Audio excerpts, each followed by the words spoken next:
gətirib atır. Aysu deyir ki, mən gəlmişəm, yeyəm, içəm Nazlanam. Mən gəlmişəm, yeyəm, içəm Nazlanam. Gəlməmişəm, çörək yapam, qaralam. Mən gəlmişəm, yeyəm, içəm Nazlanam. Gəlməmişəm, çörək yapam, qaralam. Bu gəlin, bizim gəlin. Saçları uzun gelin. Seninsin kaynanası. Güzeldir bizim gelin. Pastaya kızıl koymuşam. İçine bezek koymuşam. Kaynanamın adını Nazlı Zeyran koymuşam. Tam da gidek kaynana.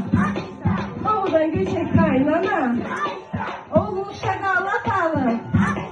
Oğlun elinden yetti ayfakıya. Çatsa başta kaynana. Teşekkürlerine başladı. Azizim kaynanası. Bizim kızın anası. Maşallah ne cavandı. Kızımızın anası. Aziziyem merdolar. Oğul gerek bakamayacağım babacığım. Oğul gerek merdolar. Burada olan oğlanlar. Ben iskimi merdolar. Kara tüyük hindedir. Yumurtası tindedir. Elin beyin demeri.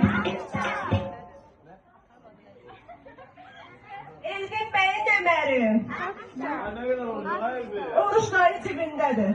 Elin beyin dedi ki atamın cibindedir benim demerim. Allah xoşbəxt eləsin. Oğlu qızda olsun. Allah siberlikdən əks eləməsin.